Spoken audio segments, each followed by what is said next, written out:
Hi എല്ലാവർക്കും ഈ ഒരു വീഡിയോയിലേക്ക് സ്വാഗതം. ഇന്നിവിടെ ഞാൻ നിങ്ങൾക്കായിട്ട് പരിചയപ്പെടുത്താൻ പോകുന്നത് ലൈറ്റിൻ്റെ റിഫ്ലക്ഷനെ കുറിച്ചിട്ടാണ്. അപ്പോൾ എന്താണ് ലൈറ്റിൻ്റെ റിഫ്ലക്ഷൻ എന്ന് പറഞ്ഞാൽ, ഒരു സർഫസിൽ ലൈറ്റ് വന്ന് തട്ടി തിരിച്ചു പോകുമ്പോഴാണ് ലൈറ്റിന് റിഫ്ലക്ഷൻ സംഭവിക്കുന്നത്. നമുക്കെങ്ങനെ പറയാം? Light reflection occurs when light bounce of A surface.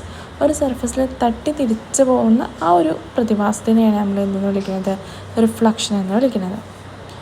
Then എവിടെയൊക്കെയാണ് നമ്മൾ റിഫ്ലക്ഷൻ കാണാറ്? സാധാരണ മിററിൽ നോക്കുമ്പോൾ നമ്മൾ നമ്മുടെ തന്നെ റിഫ്ലക്ഷനാണ് അവിടെ കാണുന്നത്. അവിടെ എന്ത് സംഭവിക്കുന്നുണ്ട്? അപ്പോൾ അവിടെ ആ തട്ടുന്ന ലൈറ്റ് നന്നായിട്ട് റിഫ്ലക്റ്റ് ചെയ്യുന്നതുകൊണ്ടാണ് നമുക്ക് നമ്മുടെ ക്ലിയർ ഇമേജ് കിട്ടുന്നത്. ആ ഒരു സർഫസ് എന്ന് പറയുന്നത് ഹൈലി പോളിഷ്ഡ് ആയതുകൊണ്ടാണ് നമുക്ക് അത്രയും ക്ലിയർ ആയിട്ട് നമ്മളെ തന്നെ കാണാനായിട്ട് സാധിക്കുന്നത്. നെക്സ്റ്റ് നമുക്ക് പറയാനുള്ളത് റിഫ്ലക്ഷൻ്റെ കുറച്ച് ലോസാണ്. 2 ലോസാണ് വരുന്നത്. ഈ ആംഗിൾ ഓഫ് ഇൻസിഡൻസ് എന്ന് പറയുന്നതും ആംഗിൾ ഓഫ് റിഫ്ലക്ഷൻ എന്ന് പറയുന്നതും ഈക്വൽ ആയിരിക്കണം. ഇൻസ്റ്റൻറ്റ് റേ, നോർമൽ, അതുപോലെ തന്നെ റിഫ്ലക്റ്റർ റേ എന്ന് പറയുന്ന 3 പേരുണ്ട്. അവർ 3 പേരും സെയിം പ്ലെയിനിലായിരിക്കണം. ഓക്കെ, ഈ ഒരു ഫിഗർ നമുക്കൊന്നുകൂടെ ക്ലിയർ ആയിട്ട് കാണാം. ഇൻസ്റ്റൻറ്റ് റേയും നോർമലും തമ്മിലുള്ള ആംഗിളാണ് instant angle I.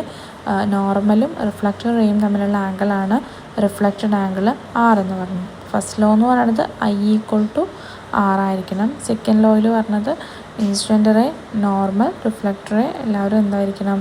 Same പ്ലെയിനിലായിരിക്കണം. Angle കൊടുത്തിട്ടുണ്ട്. നമ്മുടെ പോളിഷ്ഡ് ആയിട്ടുള്ള സർഫസ് ആണ് അവിടെ താഴെ കാണിച്ചിട്ടുള്ളത്.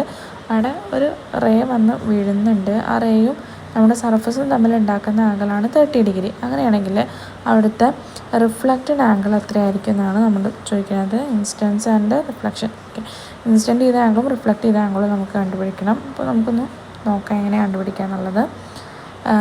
നമുക്കറിയാം, നോർമൽ നമ്മൾ വരയ്ക്കുന്നത് ഈ ഒരു ഇൻസ്റ്റൻറ്റ് ചെയ്യുന്ന പോയിൻ്റിൽ നിന്നാണ്. ഇൻസ്റ്റൻറ്റ് ചെയ്ത ഈ ഒരു പോയിൻ്റിൽ നിന്നാണ്. ദെൻ അവിടെ നിന്ന് നമ്മളൊരു നോർമൽ വരച്ചു, ഒരു റിഫ്ലക്റ്റർ റേയും വരച്ചു. നോർമൽ വരച്ച് കഴിഞ്ഞിട്ടുണ്ടെങ്കിൽ നോർമൽ എപ്പോഴും 90 സർഫസുമായിട്ട് 90 ഡിഗ്രിയിലാണല്ലോ നോർമൽ നിൽക്കേണ്ടത്. Then we get the instant angle as a 60 degree. Then we know that the instant angle and the reflected angle is always equal. Then we can see that instant angle and reflected angle are 60 degree. എല്ലാവർക്കും മനസ്സിലായിട്ടുണ്ടാവുമെന്ന് വിചാരിക്കുന്നു. Thank you.